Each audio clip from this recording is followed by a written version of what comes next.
Didier Drogba fait des confidences. Comment je suis devenu Gbagbaday? Pour plus d'informations sur ce sujet, retrouvez-nous après le générique. Mais avant de commencer, n'oubliez pas de vous abonner et d'activer la cloche de notification pour ne pas manquer nos prochaines vidéos. Bon visionnage.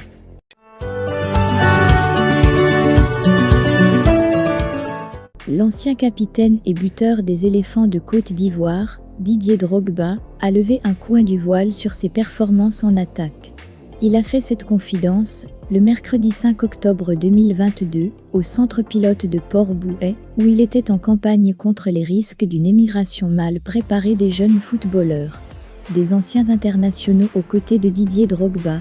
À l'occasion, il était accompagné du président de la FIF Pro Afrique, Jérémy Njita, et de Frédéric Lapère, directeur du bureau pays de l'Organisation internationale du travail, OIT, pour la Côte d'Ivoire, le Bénin, le Burkina Faso, le Mali, le Niger et le Togo, ainsi que des anciens internationaux Didier Otokoré, Ghislain Akassou et Zoro Mark.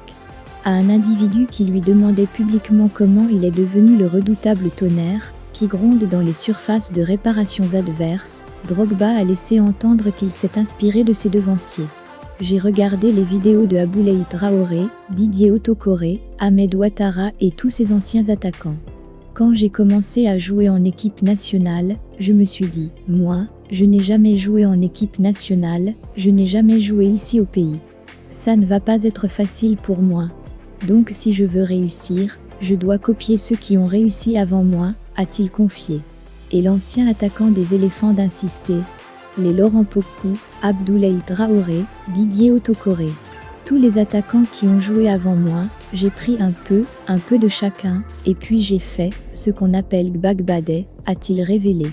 Concernant la campagne contre les risques d'une émigration mal préparée, objet de sa présence au centre pilote de Port-Bouët, Drogba a fait savoir qu'au moment où il courait encore sur les stades, il a rencontré des jeunes footballeurs en difficulté dans certains pays.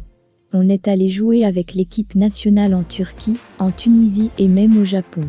On a rencontré des Ivoiriens, des compatriotes, mais aussi de jeunes Africains, qui étaient perdus et livrés à eux-mêmes. Cela fait vraiment mal au cœur. Mieux vaut prévenir que guérir. C'est pour éviter de se retrouver dans ces situations que nous sommes là aujourd'hui, a-t-il souligné. Je peux d'ores et déjà vous dire, et ce n'est pas pour casser vos rêves, dans toute cette rangée, il y en a peut-être 5 qui deviendront professionnels. Fermez les guillemets aux nombreux jeunes qui rêvent d'embrasser plus tard une carrière professionnelle, il leur a donné de sages conseils. Vous êtes nombreux ici aujourd'hui. Je peux d'ores et déjà vous dire, et ce n'est pas pour casser vos rêves, dans toute cette rangée, il y en a peut-être 5 qui deviendront professionnels. Sur les 5, il y en a peut-être un qui arrivera au très haut niveau. Mais les autres, s'est-il interrogé? Et Drogba de poursuivre, c'est normal que vous rêviez. Les enfants rêvent de devenir comme moi et mieux. Je les encourage, mais je leur dis, attention, ce n'est pas tout le monde qui devient Zinedine Zidane. Ce n'est pas tout le monde, parce qu'il a envie de jouer, qui devient célèbre, gagne beaucoup d'argent. Non. Pour éviter de se retrouver dans des situations sans compliquer, Didier Drogba a fait un petit livre, une bande dessinée où tous les conseils sont à l'intérieur.